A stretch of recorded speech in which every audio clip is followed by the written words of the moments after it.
Mr. Speaker, I rise today in strong support of the Department of Homeland Security Authorization Act of 2017.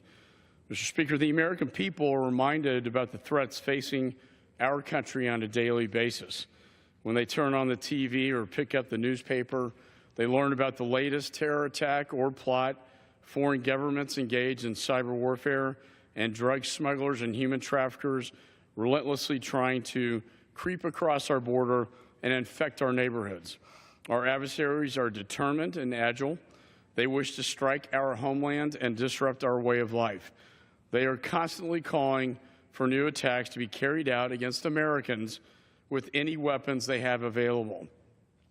To stay ahead of our enemies, we need a national security apparatus that is best set up for success and can adapt to new challenges as they arise. After the 9/11 attacks, the creation of the Department of Homeland Security was necessary to help confront the threats at that time. Unfortunately, Congress has not never reauthorized DHS since it was created. This is just simply unacceptable. And that is why 8 committee chairmen signed a memorandum of understanding at the beginning of the year stating that, quote, the Department of Homeland Security and its components should be authorized on a regular basis to ensure robust oversight and improve its operations, end of quote. If we're going to keep America safe, we must reform and improve DHS through a first-ever comprehensive reauthorization. The legislation before us today accomplishes several goals. First, it reasserts Congress's Article I authority by the Constitution to write laws and give discretion to the department.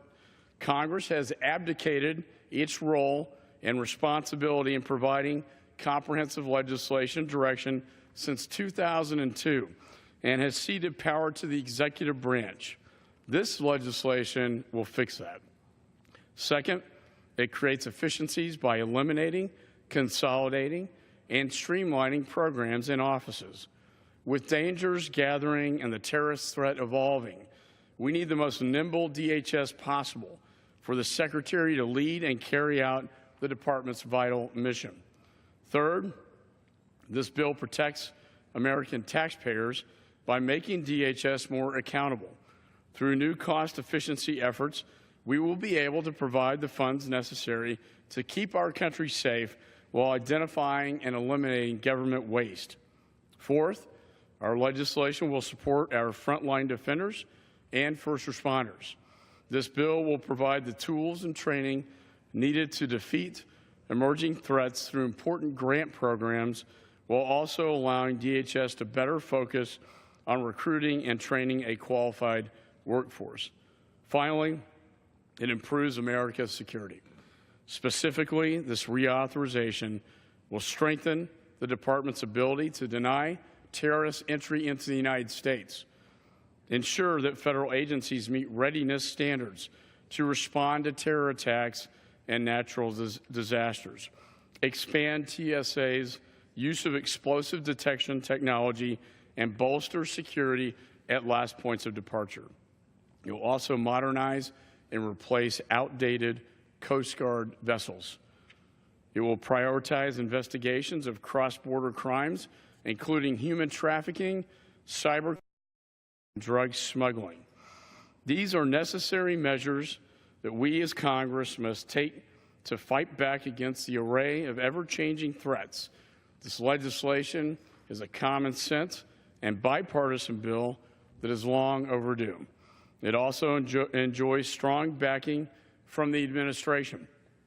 In testimony given to my committee, Secretary Kelly stated that, quote, this is an important endeavor which will provide the department with the authorities it needs to carry out its mission, end of quote. And just recently today, in an op-ed that ran this morning in support of this bill, Secretary Kelly wrote, quote, there is no more important mission, no duty more sacred than protecting the people of the United States of America. And I strongly encourage members in both parties to support this legislation. Protecting our homeland and keeping American families safe are shared goals that should bring both parties together and not push us apart. And a comprehensive reauthorization of the Department of Homeland Security will be a major bipartisan accomplishment and an example of what we can achieve when we put the safety and security of our country ahead of partisan politics. I would like to thank the Speaker and the Majority Leader for all their efforts to help bring this to the floor. I'd also like to thank each of the chairmen of jurisdiction for signing the MOU, as well as members of the Committee on Homeland Security from both sides of the aisle and the staff members who made this possible. Let's show our enemies that we stand united in protecting our country, our values, and our people. So I urge my colleagues to support this bill.